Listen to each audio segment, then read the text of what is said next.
Gracias, Jorge. Desde que hago estos ejercicios de activarte, siento que mis ánimos y mi concentración están mucho mejor. Espero que ustedes en casa también estén aprovechando para activar mente y cuerpo.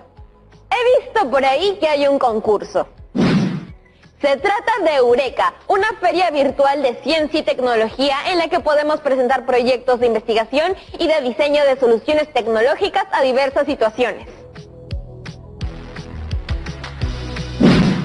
Quisiera enviar una propuesta. Podría ser una plataforma para que sea posible monitorear los efectos positivos y negativos de las lluvias, o una investigación sobre qué saben las peruanas y peruanos sobre el cuidado del agua. Hay tantas ideas que se podrían hacer. Yaremis, solo pueden postular las chicas y chicos de cuarto con sus docentes. ¿Y yo? Ay, se pasan. Bueno, igual haré mis proyectos. No hay que esperar a que haya un concurso para hacer nuestras ideas realidad, ¿cierto? Si están en casa y tienen una idea, no dejen de desarrollarla. Que nada nos detenga. Ahora vayamos a lo nuestro. Nuestro tema de hoy es cómo mediante la matemática podemos gestionar mejor el agua de las diversas cuencas de nuestro país. De verdad hay mucho que aprender, así que hemos llamado a una persona aliada para que nos cuente desde su experiencia profesional sobre los retos que tenemos en el Perú. Hola Yaremis, muchas gracias por la invitación al programa. Bienvenida, gracias por aceptar ser nuestra aliada en este proceso de aprendizaje. Empecemos con una pregunta muy básica. ¿Qué problemas tenemos en el Perú con respecto al agua, tanto en la costa como en los Andes y en la Amazonía? Bueno, el Perú en la costa prácticamente es árida y solamente tenemos el agua de la lluvia que cae en la sierra. En la sierra, en la parte muy alta, las personas que viven ahí solamente tienen agua de lluvia. Y en la selva los ríos se mueven como serpientes. Entonces a veces las poblaciones se ven inundadas por el agua. ¡Wow! ¿Qué es la gestión hídrica? ¿Cuándo es eficiente y cuándo no? Bueno, la gestión de los recursos hídricos es la forma como se administra el agua. Nosotros tenemos que utilizar el agua de una forma inteligente. Y es eficiente cuando tenemos más beneficios por cada gota de agua que utilizamos. ¿Ha escuchado sobre la cosecha del agua y las prácticas combinadas como las zanjas de infiltración u otros que se realizan en algunos lugares del Perú? Claro, no solamente la cosecha del agua, sino también la siembra del agua a través de las cochas, que son como reservorios pequeñitos que son utilizados de hace muchos años por las culturas preincas. Y tenemos las zanjas de infiltración que sirven para que la precipitación, el agua de lluvia, se infiltre, alimente el agua subterránea y podamos utilizarla en la parte de abajo. ¿Cómo la tecnología dialoga con la naturaleza? Por ejemplo, antes de plantear una infraestructura hay que entender la naturaleza, ¿no? Sí, claro, nosotros tenemos que entender la naturaleza para poder replicarla, mejorarla y poder intervenirla. Por ejemplo, nosotros hemos hecho muchos inventos, el velcro, ¿no? Observando la naturaleza. ¿De qué manera nos pueden ayudar la matemática para poder solucionar los grandes retos hídricos del Perú? Nos puede ayudar en la contabilización del agua para saber cuánta agua podemos utilizar o dejar de utilizar. Además, nos ayuda a representar modelos matemáticos sobre la naturaleza, representarla y poder saber, por ejemplo, si los ríos nos van a inundar o si vamos a tener sequías. Tenemos muchas amigas y amigos que están en proceso de descubrir su vocación. ¿Qué consejo les podría dar si es que se quieren sumar al reto de la gestión hídrica? ¿Qué caminos técnicos y profesionales hay? Bueno, primero darles la bienvenida porque esta es una carrera fascinante, tiene muchos campos de acción y como el agua es transversal a diferentes actividades, tiene muchas opciones, desde ser los técnicos que miden el clima, ser ingenieros civiles como yo, arquitectos, agrónomos o incluso ingenieros mecánicos de fluidos. Muchas gracias, hasta pronto. No, muchas gracias a ustedes. Gracias chicos de cuarto de secundaria por estar con nosotros y espero que toda esta información les ayude muchísimo. Súper interesante, pero una siempre quiere saber más y por eso llamaremos a nuestra mejor aliada. Llamaremos a la profesora Angélica Carguas. Bienvenida, profesora. Hola, Yaremis. ¿A qué se debe esta llamada? Es que hoy es jueves de mate y estamos con todas las pilas puestas para aprender. Cuéntame, Yaremis, ¿qué estudiaremos hoy en el programa? Seguiremos estudiando las distintas formas geométricas tridimensionales asociadas a los canales de drenaje y zanjas de infiltración. Yo me pregunto, ¿la matemática tiene que ver con todo esto? Muchísimo. Empecemos con las zanjas de infiltración que ya debes conocer, me imagino. Algo sé, pero hagamos un recordatorio al toque mejor. Estas zanjas se desarrollan en las cabeceras de las cuencas altas, pero no son suficientes para capturar todo el agua que cae en temporada de lluvias. ¿Por qué? Revisemos primero las partes de la cuenca y cómo viaja la lluvia a través de ellas. Primero tenemos el agua que cae a la cuenca alta. Esta luego discurre por canales de drenaje natural hacia los ríos, lagos o mar. Así esta lluvia que empezó en la cuenca alta se recoge en lagos o pajonales y cuando baja a las cuencas de la zona media se captan en diques, estanques y reservorios. ¿Y qué son esos diques y estanques? Son represas que se construyen para proveer de agua a las poblaciones que son la parte de las cuencas en épocas de sequía.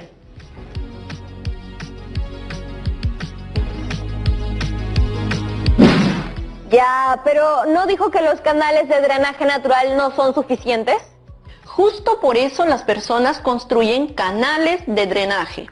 Y entonces ahí ocurre la magia de la matemática. Claro, porque estos canales permiten que las aguas sigan su curso natural, pero evitan que se desborden y afecten a los cultivos y poblaciones que habitan en las riberas de su curso o encauzarlas a centros de captación. Lo máximo, la matemática al servicio de la naturaleza y las personas. ¡Qué lindo! Tal cual. Profesora, queremos saber cómo se construyen esos canales. Entonces, ya sé que podemos aprender. Te propongo lo siguiente. Primero, deberíamos conocer sobre qué formas tienen los canales de drenaje.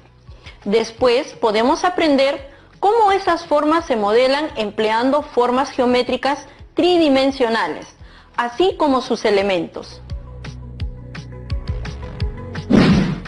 ¡Uhú! ¡Excelente! Entonces, vamos a una pausa y seguimos con eso. Tengo un mensaje para mis amigas y amigos en casa. Lápiz y papel para tomar nota y hacer los ejercicios juntos. Nos vemos en breve, no se muevan. TV Perú. Estamos viendo Aprendo en Casa, secundaria.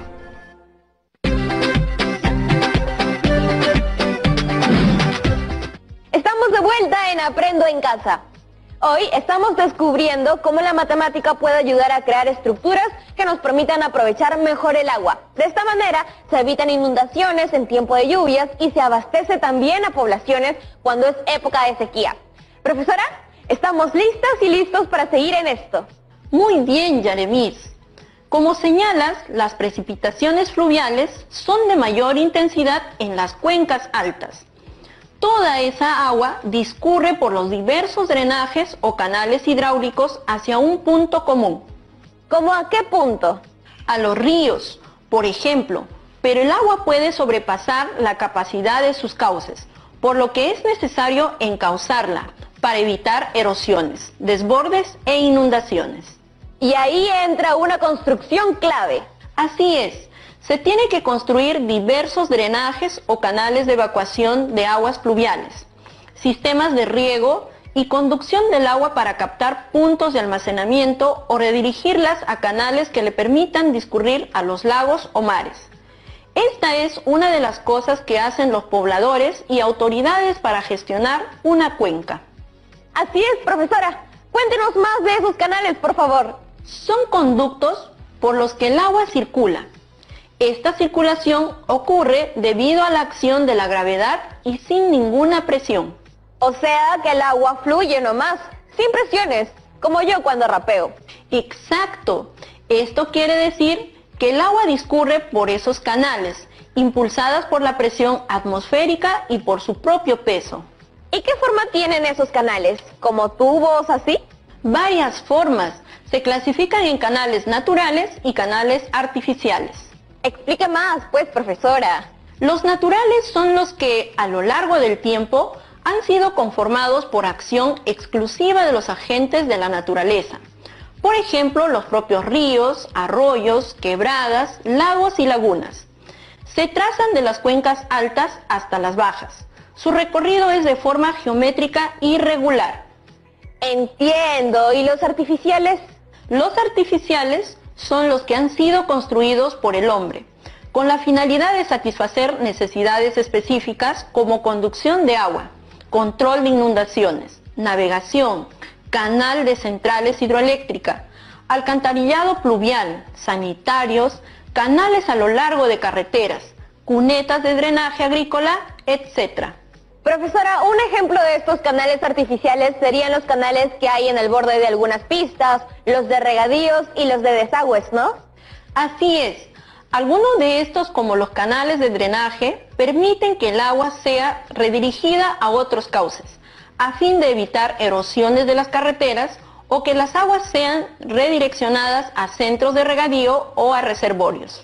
Profesora, ¿y nos puede mostrar geométricamente cómo lucen?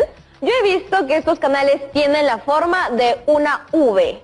Estos canales de drenaje tienen una forma distinta a las zanjas de infiltración. Se denominan cunetas. ¿Cunetas? O sea, las cunetas son zanjas, ¿es lo mismo? Así es. Las cunetas son zanjas longitudinales, revestidas o sin revestir, abiertas en el terreno, ubicadas a ambos lados o a un solo lado de la carretera, con el objeto de captar, conducir y evacuar adecuadamente los flujos de agua superficial. Veamos unas imágenes. Las formas geométricas de estas cunetas o canales de secciones transversales son de forma triangular, trapezoidal, rectangular o circular. Veo que esa cuneta triangular tiene la forma de un prisma triangular recto.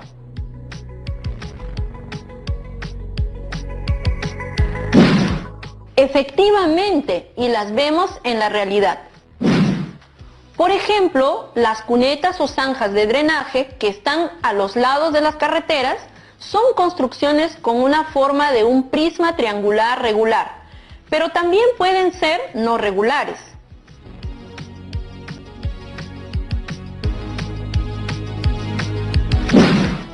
Ojo, un prisma triangular es un prisma cuyas bases son triángulos y es regular si las bases son triángulos equiláteros. Buena. Y si vemos el prisma triangular por dentro, identificamos lo siguiente. Tenemos 5 caras, 3 caras laterales y 2 bases. Las caras son planos con forma de paralelogramos. También hay 9 ángulos diedros y 9 aristas. 6 de ellas unen las bases con las caras laterales y 3 son generadas por la unión de las caras laterales. Por último, hay 6 vértices. ¿Y viste desde la parte externa? Desde ahí tenemos 5 caras y 6 vértices que desde afuera se ven como puntas del prisma. Ah, y no olvidemos las 9 aristas.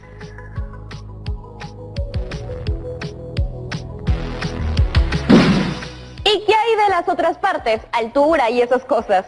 Por supuesto, también debemos identificar la altura, que es la distancia entre las bases y coincide con la longitud de la arista lateral.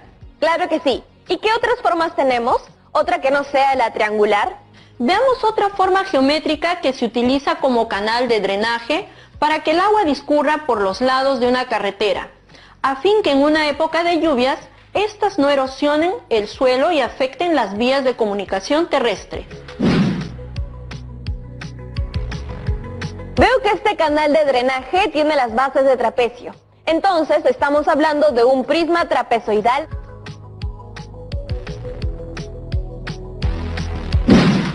Repasemos sus partes. Posee 12 aristas, 8 vértices, 6 caras, 2 paralelas de forma rectangular, 2 de forma de un paralelogramo y otras 2 en forma de un trapecio. También tiene 4 diagonales y la longitud es la distancia entre sus caras trapezoidales.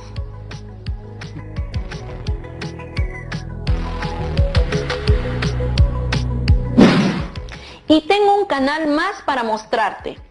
Se trata del canal de sección transversal trapezoidal también. Este se utiliza para drenar agua de forma pluvial, con fines de cultivos. Capta grandes cantidades de agua que discurren por los cauces naturales de las cuencas. Entonces hablamos de canales de regadío.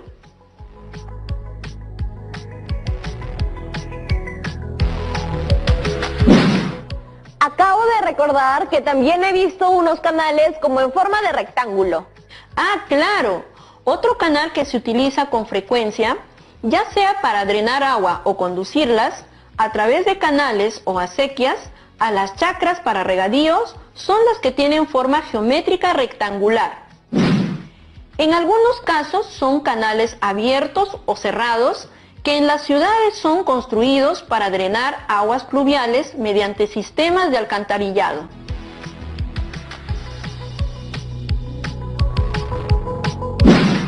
Revisemos sus partes al toque, profesora, eso es importante. Tenemos dos bases, una base inferior y otra superior. Ambas son rectángulos paralelos e iguales. Luego vemos las 6 caras, 4 rectángulos de las caras laterales y las 2 de las bases. También está la altura, que es la distancia entre las dos bases del prisma. Esta altura se representa con la letra H minúscula y coincide con cualquiera de las aristas de las caras laterales. Finalmente tenemos 8 ángulos triedros, 12 ángulos diedros, 12 aristas y 4 líneas diagonales trazadas desde un vértice al vértice opuesto.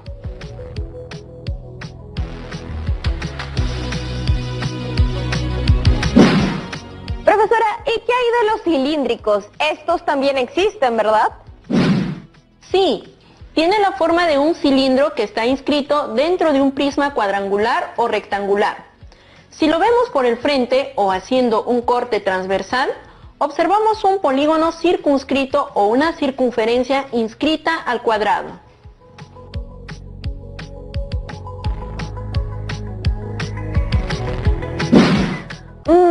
Un cilindro dentro de un polígono, interesante.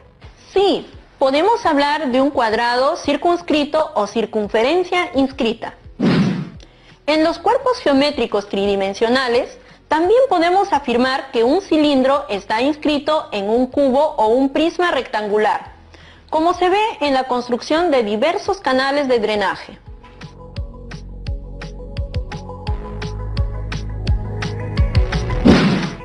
Y en el siguiente gráfico podemos ver sus partes. Están las dos bases de forma circular, que son paralelas entre sí. También hay un eje de simetría, que es el lado fijo alrededor del que gira el rectángulo. Luego tenemos la altura, que es la distancia entre las bases y es igual a la generatriz. La generatriz es el lado que engendra el cilindro opuesto al eje. Finalmente está el radio, que es la distancia de cualquier punto de la circunferencia al centro del círculo.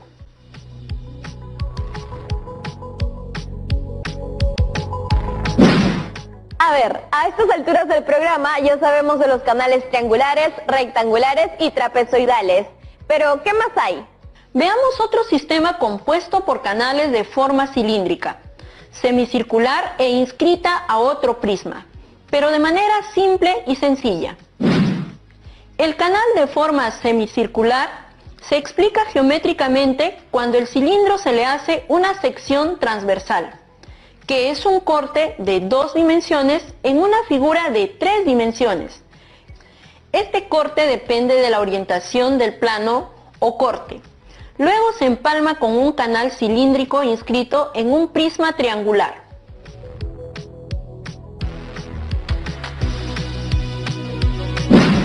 Como ves, el canal semicircular empalma al canal circular, el cual se encuentra inscrito dentro de un prisma de forma triangular.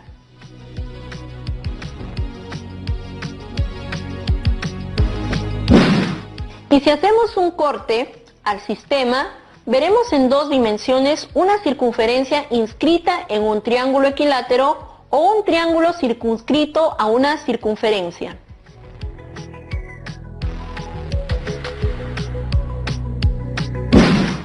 ¿Qué tales obras maestras geométricas? De hecho, estamos hablando de ingeniería muy avanzada, pero que se practica desde hace muchos años en las comunidades campesinas del país, como el caso de los hijos de la mamacocha que vimos en el programa anterior. Te comparto unas últimas formas de canales y con esto terminamos. ¿Habías visto algo así? Una zanja de forma parabólica, un canal de forma octogonal inscrito en un prisma cuadrangular y otros canales con más de un cilindro.